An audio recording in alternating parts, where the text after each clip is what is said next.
با عرض سلام خدمت دوستان عزیزم. در جلسه قبلی ما با اعضای کلاس سطوح دسترسی کلا به اعضای کلاس در واقع آشنا شدیم. در این جلسه میخوایم مفاهیمی مثل دیس و مفاهیم سازنده، متدهای دستیابی و مقداردهی و اگر در واقع فرصت کنیم اعضای استاتیک کلاس رو مورد بررسی قرار بگیم. من برای اینکه به طور سریع شروع کنم مستقیم وارد اکلیپس شدم. یک کلاسی به اسم کلاس پرسون در واقع ساختم. ببینید مفاهیم شی‌گرایی واقعا خیلی مهم هستش در جاوا و ما باید اون رو به طور کامل یاد بگیریم. کلاس‌هایی بعد داشته باشیم که جلوتر بریم حالا با مفهومی به اسم کلاس‌های مدل آشنا میشیم، دیتاها و تشخیص میدیم موجودیت هامون به چه صورت پیاده سازی بشن. ببین یه تعریف دیگه از کلاس‌ها این هستش که کلاس‌ها یک نوع داده جدید هستن که توسط من برنامه‌نویس تعریف میشن و از اون لحظه به بعد انواع داده هامون رو میتونیم به جاوا اضافه کنیم. یعنی که ما تو خود جاوا با داده هایی مثل اینت، مثل فلوت، مثل بولیان آشنا شدیم. اینها داده های نوع پیچیده‌مون بودن. ما هر موقع در واقع لازم داشته باشیم داده های غیر از اینها رو در واقع داشته باشیم، حتما باید اونها رو تعریف کنیم. یک نوع داده جدید رو به سیستممون اضافه کنیم تا بتونیم از اونها استفاده کنیم. ما توی تمام سیستم‌های کاربردی چندین اطلاعات از یک موجودیت رو کنار هم قرار میدیم. مثلا ببینید شما تو سیستم دانشگاه به عنوان یک دانشجو نامتون، نام خانوادگیتون، سن، نام پدر، کد ملی، آدرس، تلفن و تمام اطلاعاتتون باید توی سیستم کنار هم قرار داده بشه. اگر من یک متغیری از نوع اینت مثلا ایج رو تعریف کرده باشم، این فقط میتونه یک نوع داده تکی از یه عدد صحیح باشه. خب تو این قرار بگیره. اگر بخوام نام خودم رو ذخیره کنم، مثلا یک متغیر از نوع داده string و name تعریف کنم، درسته؟ و اینها کاملا متفاوت و مجزا از همدیگه هستش. ولی توی اپلیکیشن های دیگه هم واقعا همینطوری هستش. یعنی داده هامون به صورت جدا از هم ذخیره میشه. قطعا به این شکل نیستش. یعنی من قطعا نیاز دارم که اگر من اطلاعات یک پرسون یا یک دانشجو رو ذخیره کنم، من تمام اطلاعات اینها رو کنار هم میخوام. اما چه نوع داده‌ای من میتونم استفاده کنم که چندین ظرف رو کنار همدیگه قرار بده و به من بده؟ ما باید از کلاس ها استفاده کنیم. ما وقتی یک کلاس تعریف میکنیم، مثلا کلاس پرسون، حرف‌های متعددی رو از جنس‌های مختلف کنار همدیگه قرار میدم. وقتی من این کلاس رو تعریف میکنم باید اینو بدونم که این خود کلاس یک نوع داده جدید هستش که در واقع میشه شبیه اینت و فلوت یا استرینگ که هر کدوم یک ظرف هستن. این برنامه در واقع اصلیمون هستش. یک متغیر تعریف میکنم از جنس استرینگ، خب، که نام فرد رو توش میریزم. یک متغیر به اسم استرینگ، فامیلی طرف رو قرار میدم و یک اینت ایج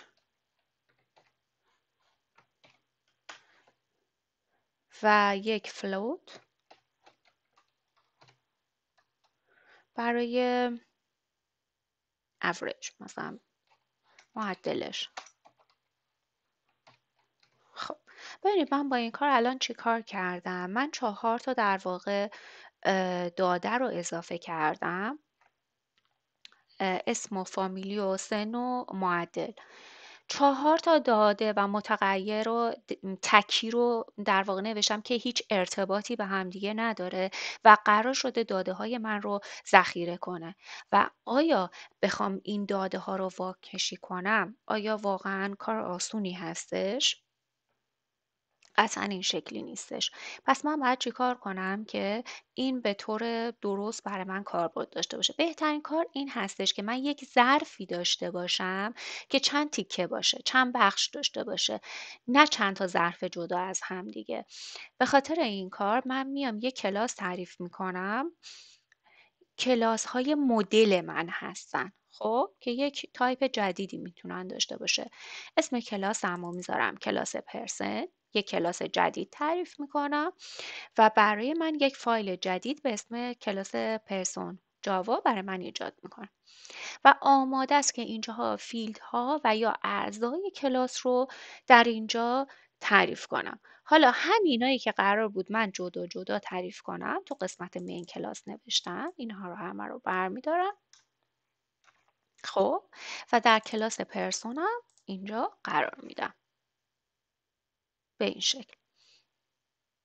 خب ببینید سطح دسترسی رو ما اینجا چی در نظر گرفتیم؟ وقتی گفتیم ننوشیم دیفالت هستش. خب یعنی چی؟ یعنی من باید اینها رو به صورت پرایوت تعریف کنم، اعضای داده‌ای کلاسمو به صورت پرایوت و خصوصی تعریف کنم،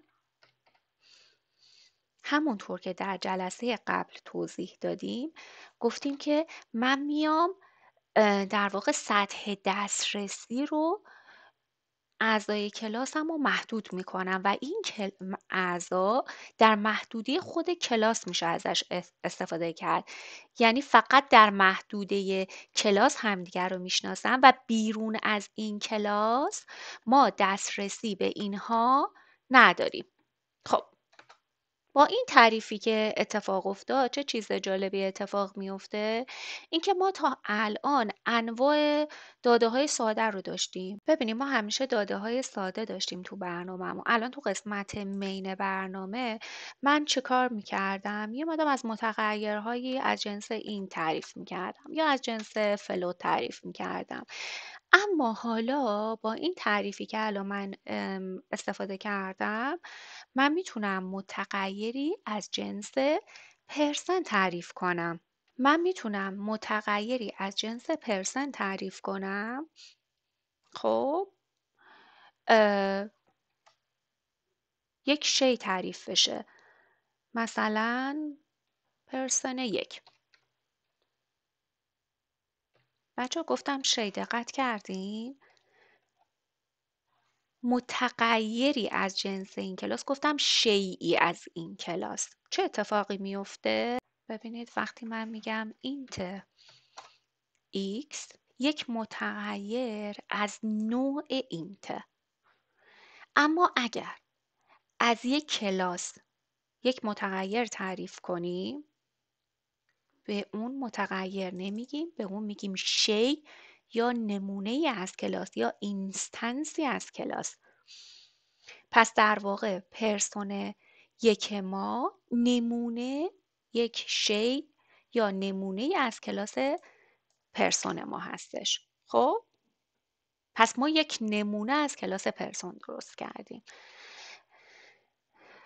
تفاوت متغیرها چی هستش؟ ببین یک نمونه بارزش این هستش که ما در لحظه تعریف شدن، مثلا وقتی که من اینجا میگم اینت x، لحظه ای که دارم اینو تعریف میکنم تو حافظه فضایی رو میگیره.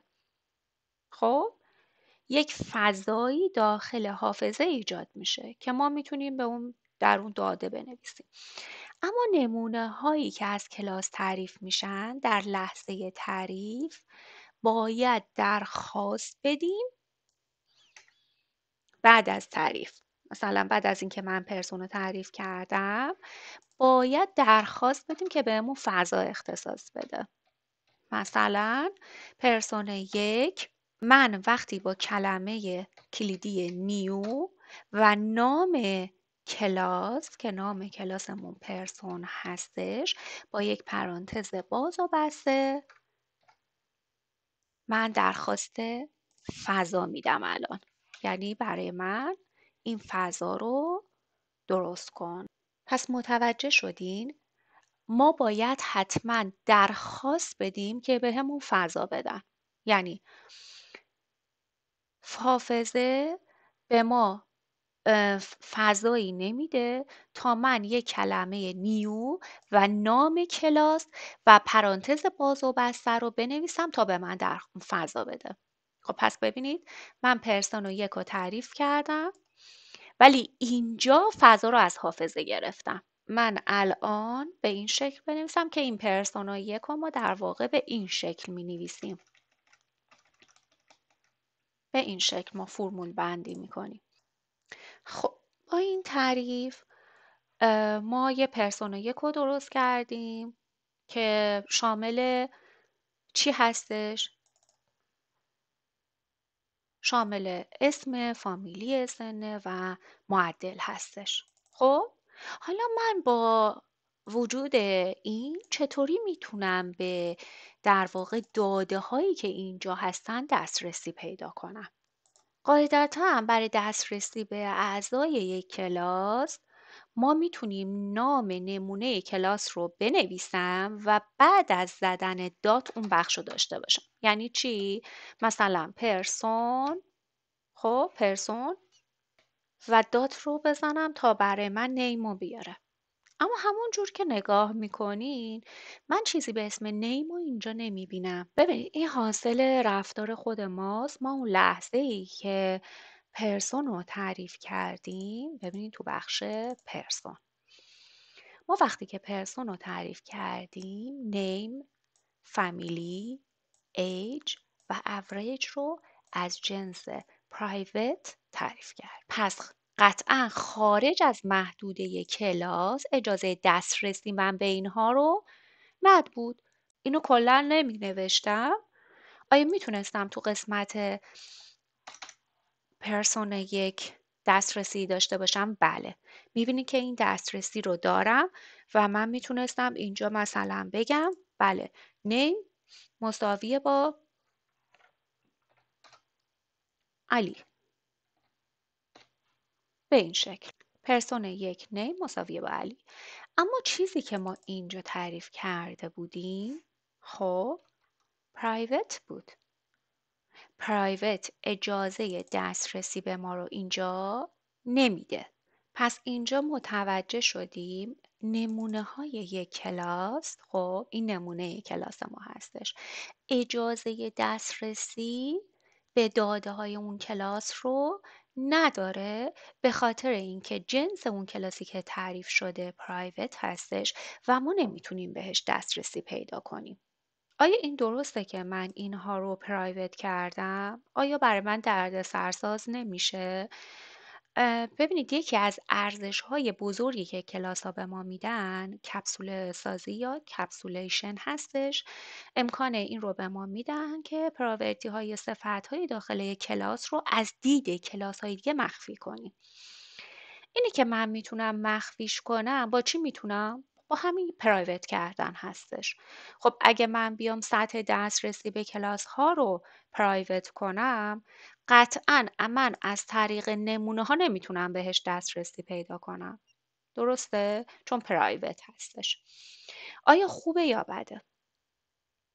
ببینید در اکثر مواقع در اثر گذشت زمان خودتون متوجه میشین که بهتر داده هامون یا صفت هامون از دید کلاس های دیگه مخفی باشن. یعنی به صورت مستقیم نتونیم از اونها استفاده کنیم و دسترسی داشته باشیم. یعنی نتونیم مستقیم اینجا اسم و فامیلیشو پر کنیم. حالا اگر من بیام اینجا در واقع اعضای کلاس رو تعریف کنم خیلی مهم هستش که من بدونم اعضای داده‌ای من یا متغیرهای من از جنس پرایوت باشن و بیرون از کلاس به صورت مستقیم قابل دسترسی نباشن. چون داده هامون در اون قرار گرفته و تمام کنترلی که روی یه پروژه داریم و با اهمیت ترین بخشمون بخش داده‌ای ما هستش، یعنی کسی نتونه به راحتی به اون دسترسی پیدا کنه. خب حالا من این کار رو انجام دادم، یه مشکل به وجود میاد. من اگر اعضا رو به صورت پرایوت تعریف کنم که خودم هم نمیتونم بهش دسترسی پیدا کنم، نمونه کلاس نمیتونه مستقیما بهش دسترسی پیدا کنه. خب بعد یه کاری کنم، باید بتونم از یه سری واسطه ها به یه سری اعضای خصوصی کلاس دسترسی پیدا کنیم. مثلا شما با یک رئیس یک اداره کار داری، مستقیما که نمیتونید به رئیس رو ببینید. رئیس یه سری واسطه ها داره مثل منشی که باید از طریق اون واسطه بتونیم به رئیس دسترسی پیدا کنیم.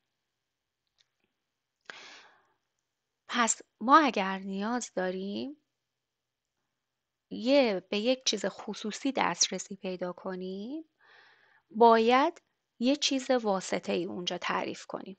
پس باید عضوی تعریف کنم که اون عضوه به اون کلاس پرسون من دسترسی داشته باشه و من هم بتونم اونو ببینم. خب مثل چی؟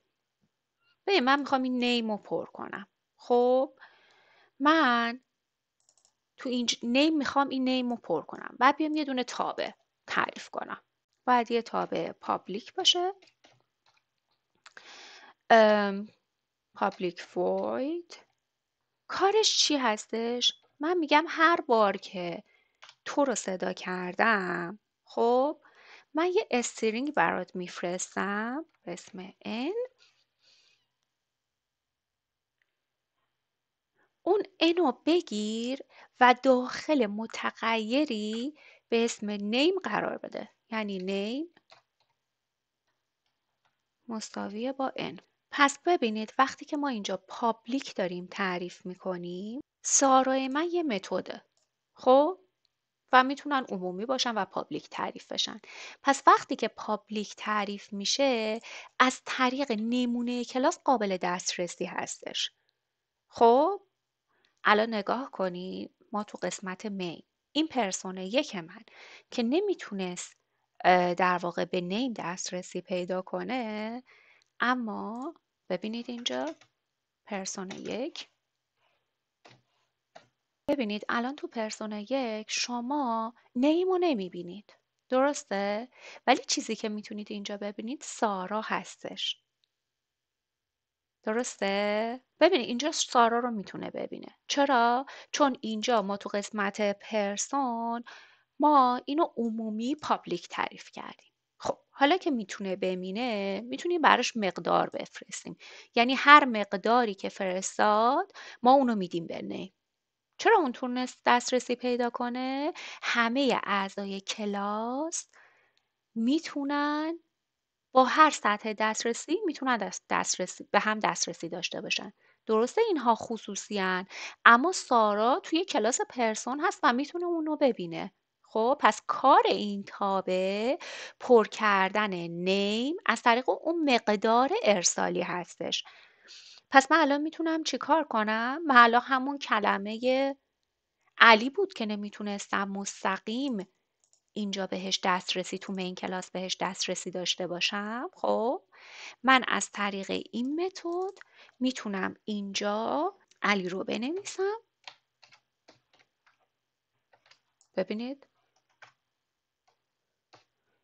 پرسون یک داد نیم رو به همون نداد، ما اومدیم از متد سارا پرسون یک سارا کمک گرفتیم برای دسترسی به کلاس پرسون و بتونیم اینجا اسمو در واقع ببره بریزه تو متغیر نیم و به ما اینجا نشون بده. به این جور متدهای مقداردهی یا ستر گفته میشه. و معمولاً به جای اینکه مثل من به عنوان شما سارا استفاده کنید، خب ما از ستر بهش میگیم مثلا ست نیم. کارش چیه؟ یه رشته بگیره و اونجا اونو پر کنه. الان اینجا تو قسمت مین کلاسمون دیگه سارایی وجود نداره و اسمش ست نیم هستش به این شکل. خب اینجا ذخیرش کردم تا در واقع این خطامون برطرف بشه. من برای الان نیم اینجا در واقع یک ست نیم نوشتم. خب الان میتونم به نیم دسترسی پیدا کنم، اما همونجور که گفتیم ببینید برای پرسونا 1 من الان فامیلی رو میخوام، به فامیلی هم دسترسی ندارم و من اینجا میخوام فامیلیم پر کنم. پس با این تفاصیل من باید برای فامیلیم به این شکل یه ست فامیلی تعریف کنم تا بتونم به فامیلیم دسترسی پیدا کنم. پس باز هم باید یه دونه پابلیک تابع های ستر تابع هایی هستن که از نوع عمومی هستن و ما میتونیم با استفاده از اونها به داده هامون دسترسی پیدا کنیم. در واقع کارشون اینه که خروجی ندارن، void هستن، فقط مقدار میگیرن، معمولا با ست شروع میشن، مثلا فامیلی که یک مقدار رو با خودشون میارن به عنوان مثلا string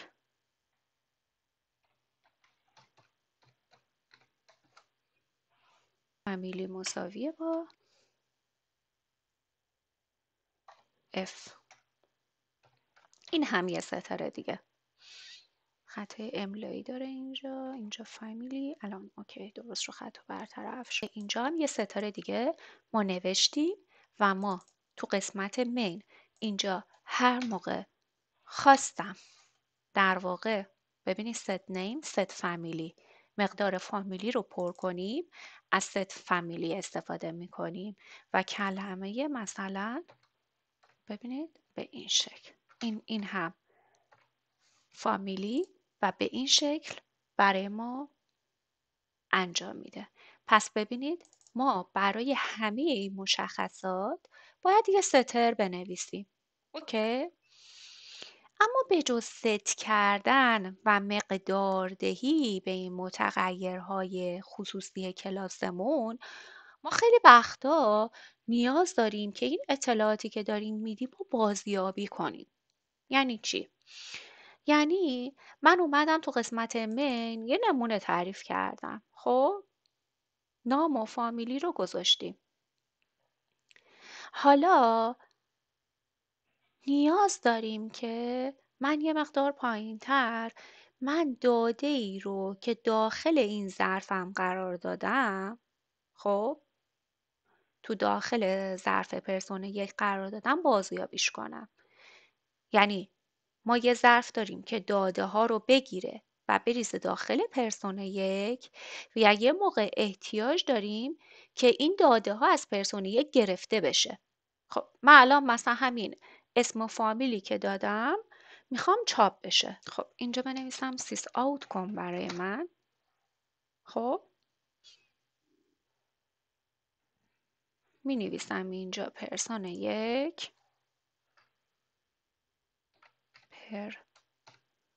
پرسون 1 داد نیم.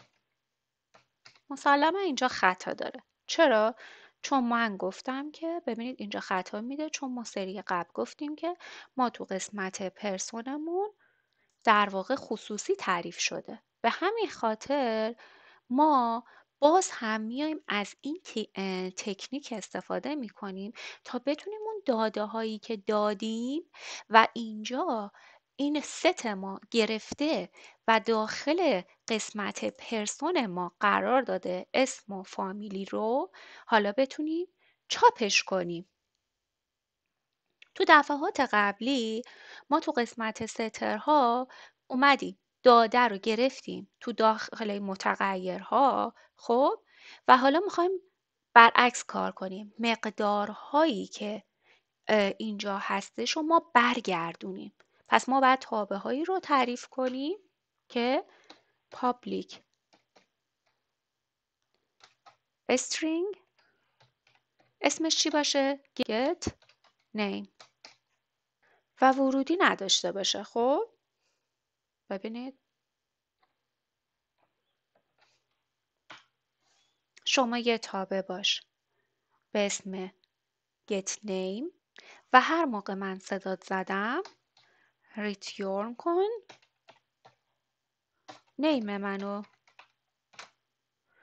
ببینید برای عضو نیم من اول اومدم یک ستر نوشتم، خب که میاد اسمشو میریزه داخلش و یک گتر نوشتم که اون مقدار رو بر میگردونه.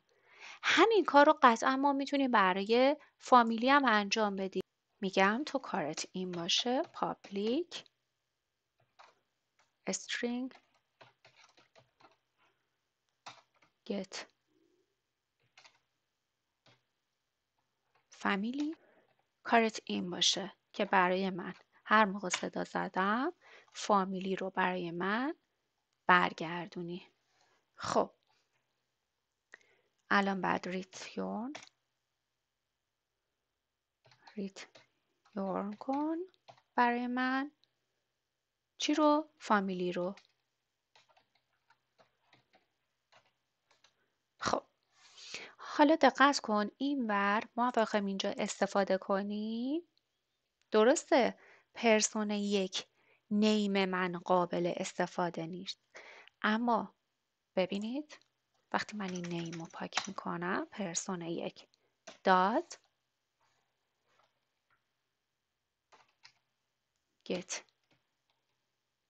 نیم من چیه؟ قابل استفاده هستش. کوچیک باید نوشته باشم. خب پس بریم از اول. خب ببینید پس اینجا پرسون یک نیم من قابل دسترسی نیست، اما پرسون یک دات گیت نیم من قابل دسترسی هستش.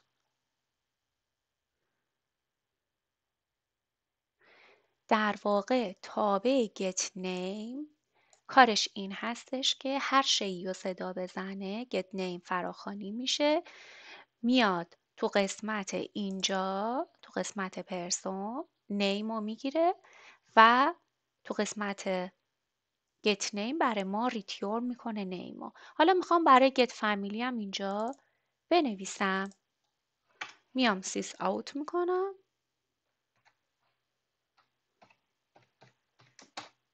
میگم پرسون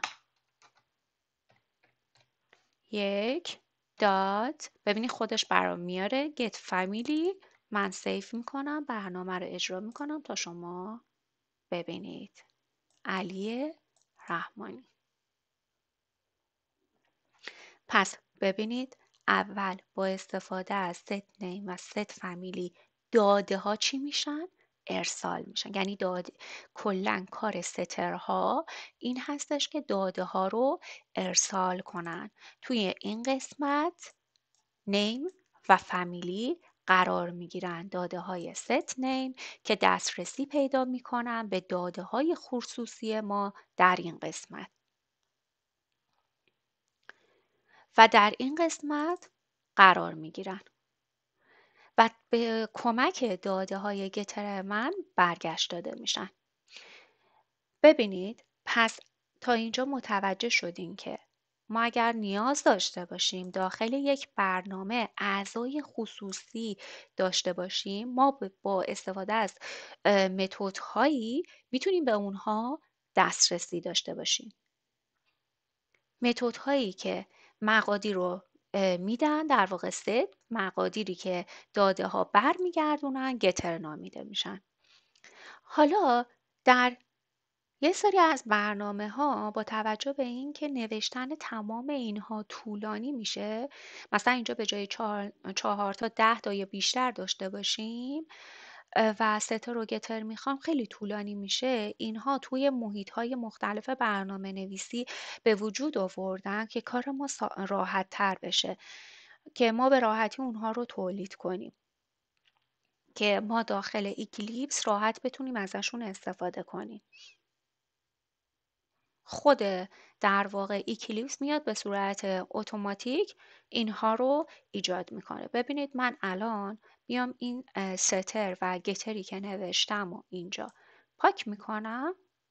در قسمت مین کلاسمونم اینها رو من کامنت میکنم، چون خطا به وجود میاد وقتی که ستر و گترمون نباشه. برای اضافه کردن گتر و ستر کافیه شما آلت و شیفت و اسون بگیرین و اینجا گزینه هست به اسم Generate Getter and Setter که توی قسمت سورس هم اگر بخواین میتونید اینو پیدا کنید. Generate Getter and Setter، این رو کلیک میکنیم. هر کدوم از اینها رو که نیاز داشتین که گتر یا سترش رو میخواین میتونید تیک بزنید. مثلا حالا اوریج رو نمیخوایم، خب ولی مثلا تو این قسمت هم شما میتونید گتر میخواین یا ستر میخواین. همه اینا رو نشون میده که چه قسمت هاییش رو شما احتیاج دارید. مثلا الان من برای ایج و فامیلی و نیم میگیرم، برای اوریج نمیگیرم، که الان شما ببینین که به چه صورت هست، که اینجا به صورت پابلیک هستش. من جنریت میکنم و ببینید که اینجا به این ترتیب نیم داشتیم، فامیلی داشتیم، ست و گت فامیلی، و ببینید برای اوریج من که نخواستم و نشون نداد. خب بچه چیزی که اینجا خیلی مهم هستش، به نامگذاری خیلی دقت کنین، چون اگر بزرگ و کوچیک هم بنویسیم، مثلا تو قسمت من قبلا مثلا اینجا بزرگ و کوچیک نوشته بودم اشتباه میشه. به خاطر همین اگه تو قسمت سورس استفاده کنین خیلی کامل و دقیق براتون میشه. ولی اگر میخواین خودتون بنویسین باید حروف بزرگ و کوچیکش دقت کنین که توی این قسمت ازتون ایراد نگیره. مثلا ببینید این قسمت رو بزرگ نوشتیم. خب به این نکات باید دقت کنیم. خب حالا اگه اینا رو من به این شکل بنویسم، ببینید ما یه دونه اینجا، من اینا رو باید کوچیک بنویسم، یه دونه ست نیم دارم، یه دونه ست فامیلی دارم و یه دونه گت نیم دارم و یه دونه گت فامیلی. حالا برای پرسون یک ست میکنه مثلا ایجشو، خب و سیس آوت میکنیم پرسون یک داد گت. ببینید برام همه رو آورد، ایج، فامیلی نیم، و اینجا من ایجم رو می نویسم. اینجا رو ذخیره می کنیم تا تو قسمت مین کلاسمونم هیچ خطایی نداشته باشه. حالا من اینو سیف می کنم، اجرا می کنم. همونطور که می بینید اسم، فامیل و سن رو به من نشون داد. ببین نکته مهم این بود که شما بتونین با استفاده از یک سری در واقع متدها پابلیک و عمومی بتونید دسترسی پیدا کنید به اعضای در واقع خصوصی ما، که خصوصی اون کلاس که حالا شامل یه سری داده های خصوصی هستش. اما ما فعلا یک شی از کلاس رو تعریف کردیم، یک شی یا نمونه از کلاس پرسن. ببین مثلا ما پرسون یک تعریف کردیم دیگه، مثلا من بیام از کلاس پرسن بیام یه شیء دیگه تعریف کنم. مثلا چی؟ پرسون شماره 2، پرسون 2. خب از چه کلاسی؟ از کلاس پرسون. در واقع پرسون 2 من یه شیئی داره به وجود میاره که گفتم با کلمه کلیدی نیو شما فضا اختصاص میدیم به پرسون. چندین شیء مختلف داشته باشین، میتونید فضاهای مختلفی رو از حافظه در اختیار بگیرین که هر کدوم از اونها ساختار یکسانی شبیه به کلاس دارن. پس من وقتی اینجا میگم پرسون 2 از جنس کلاس پرسون هستش، یعنی چی؟ خب کلاس پرسون ما دارای 4 بخش اسم و فامیلی و سن و معدل هستش. یعنی دوباره من اومدم یک شیئی رو اینجا تو قسمت مین کلاس تعریف کردم که چیه؟ یک نمونه از این کلاس پرسون ما هستش. یعنی من دوباره میتونم بگم پرسون 2 داد ست، ببینید برامون ست نیم، مثلا یه اسم دیگه دوباره بنویسم پرسون 2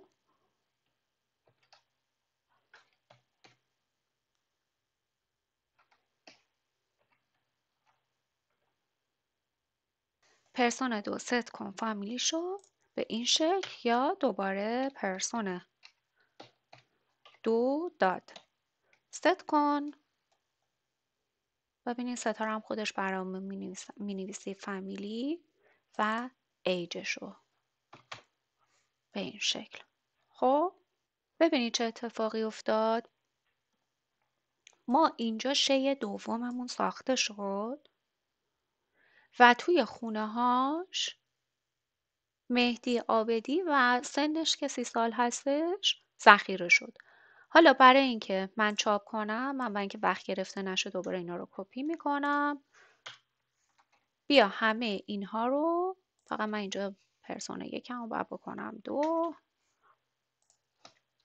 اتفاقی که مهمی که افتاده این هستش که من الان دارم هر کدوم از متدهایی که برای پرسون 1 فراخوانی میکنم برای پرسون 2 هم فراخوانی میکنم. در واقع اعضای یک کلاس رو اگه بخوایم بررسی کنیم 2 دسته هستن. اعضای داده‌ای برای هر کدوم از نمونه ها مجزا هستن. یعنی پرسون 1 من فضاهای خودشو داره، پرسون 2 منم فضاهای خودشو داره. اما متدهای کلاس مثل get name، set name و برای تمام نمونه ها به صورت اشتراکی استفاده میشه. یعنی اینجا در این لحظه پرسون 1 من هستش که میاد تابع get name رو صدا میکنه، پرسون 1 من هستش که تابع set name رو صدا میزنه. اینجا پرسون 2 من هستش که پرسون set name رو صدا میکنه. هر کدومشون که اینها رو صدا میزنن فقط اجازه دارن متغیرهای خودشون رو بگیرن. یعنی وقتی پرسون 1 من set name رو صدا میکنه، خب این علی توسط تابع set name دریافت میشه و ریخته میشه توی چی؟ توی مین خودش. مین خودش چی بود؟ این قسمت علی. و جایی که پرسون 2 من در واقع مهدی رو صدا میزنه میاد در این قسمت میشینه. یعنی هر کدوم اینها داده های مخصوص به خودشون پر میشن. پس همه نمونه های یک کلاس توسط یک متد یا متدهای اشتراکی استفاده میکنن، اما اجازه دارن فقط روی داده های خودشون در واقع کار کنن. به خاطر همین یه مفهومی اینجا به وجود میاد به اسم دیس. یعنی چی؟ یعنی در هر لحظه‌ای فقط یکی از این اشیا یا این تابع ست نیم رو میتونه صدا بزنه. در هر لحظه شیئی که باعث فراخوانی شدن کلاس میشه تو سطح کلاس ما بهش میگیم دیس. پس این اشیاء ما داخل مین کلاس ما پرسون 1 و پرسون 2. ولی وقتی که تابه ها رو صدا میزنیم، مثلا پرسون 2 رو میگیم، به این میگیم دیس. خب در صورتی که پرسون 1 رو صدا میزنیم، به اون یکی میگیم دیس. حالا چرا از دیس استفاده میکنیم؟ بزن یه مثال بزنیم. ببینیم ما یه تابع تعریف میکنیم، مثلا public string set name.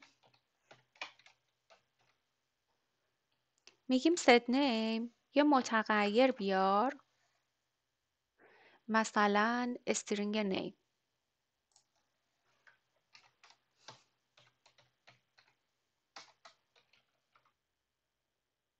string n بنویسیم name مساویه با n. اما اگر توی نامگذاریمون اینو میذاشتیم name، خب ببینید اگر من اینو میذاشتم name، اینجا هم باید مینوشتم name دیگه، درسته؟ به این شکل.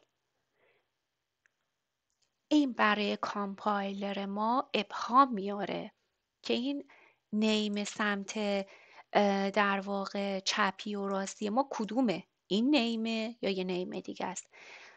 پس اگر متدهای کلاس ما همنام با متغیرهای خصوصی ما باشن و ورودی و اینکه شباهت نام داشته باشن، قطعا به مشکل میخوریم، چون ما میخوایم در واقع این نیم رو بریزیم داخل این نیم. یعنی نیمی که من اینجا به عنوان ورودی آوردم بریزش تو بخش نیم از دیس، یعنی دیس نیم. این یعنی اینکه نیمی که اینجا برای من به عنوان ورودی آوردی بریزش تو بخش نیم از دیس. دیس چی هستش؟ دیس در یک لحظه میتونه در واقع پرسون 1 باشه، میتونه پرسون 2 باشه. چه لحظه ای پرسون 1 هستش؟ زمانی که پرسون 1 تابع ست نیم رو صدا بزنه. و اگه پرسون 2 تابع ست نیم رو صدا بزنه، پس دیس مربوط به در واقع پرسون 2 هستش. یعنی اگر شما از کلاس پرسون 1,000,000 نمونه داشته باشین، خب پرسون 1 تا آخر 1,000,000 ما داریم، در هر لحظه فقط یکیشون میتونن تابع ها رو صدا بزنه. یعنی پرسون 2 ما میتونه ست نیم رو صدا بزنه و اون یکی نمیتونه. و اون شیئی که در واقع داره ست نیم رو صدا میزنه ما بهش در سطح کلاس بهش میگیم دیس. پس تو این جلسه ما سعی کردیم سترها و گترها رو توضیح بدیم. در جلسه بعد یک مثال براتون میذارم تا بهتر براتون در واقع جا بیفته. خسته نباشین و تا جلسه آینده خدا نگهدار.